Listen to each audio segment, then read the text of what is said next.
possible. 211 in progress at the Bank of America.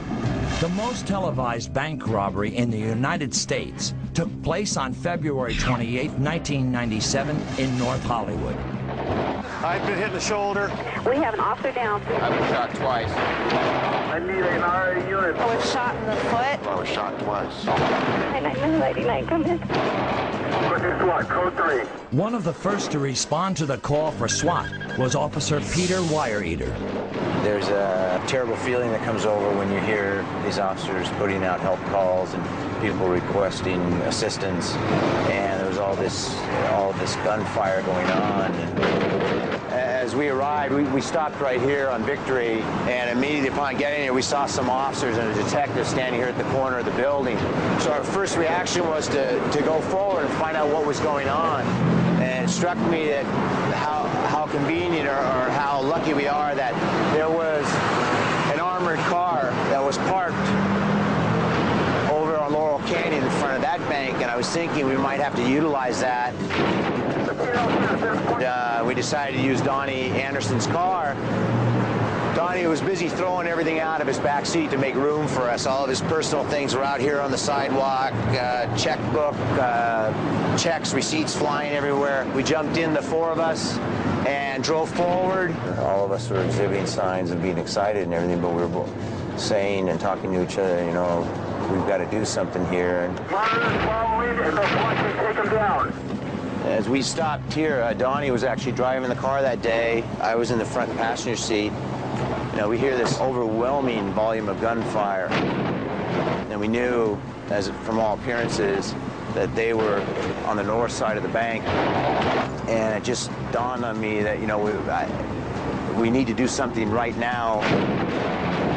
My biggest fear at the time was these suspects might counter-assault or assault the wounded officers that were down. I stepped into Laurel Canyon and tried to get wave for the armored car to come forward. They were about a block down.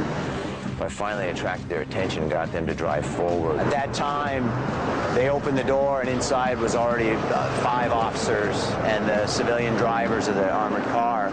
Everybody's efforts were there to start with. They just needed someone who could really direct all those individual efforts together and go forward as one. We drove forward to the people that I felt were in the most danger.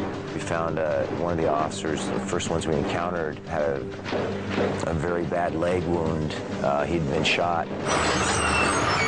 As we climbed out of the armored car to set up, all I did was set up to provide cover where I thought the suspects were.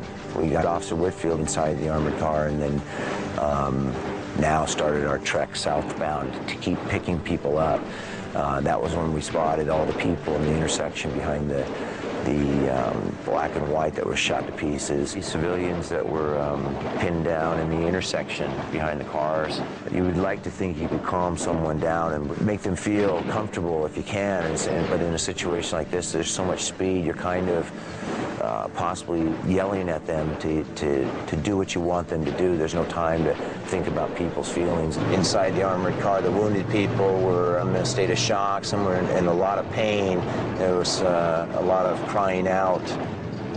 After we retrieved all of these wounded people from the front of the incident up there at the bank, we came right back down Laurel Canyon here with the thought in mind to get him quickly to medical attention, which was back here at the command post.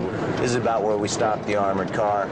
The bulk of my teammates were now arriving, and they came forward to render assistance. There was no paramedics on the scene at the time. So we took the wounded people, brought them out because of the necessity to use the armored car, and our own EMTs from inside our team started rendering medical aid to them right there. I have to admit, it's exciting being a part of this team and being involved in this, and the real pleasure is the fact that we come out, we're able to take control of the situation, whether it be here or any of the others, and peacefully resolve so many. That's the real pleasure in all of this. 11 officers and 3 civilians were injured during this incident. Remarkably, there were no deaths.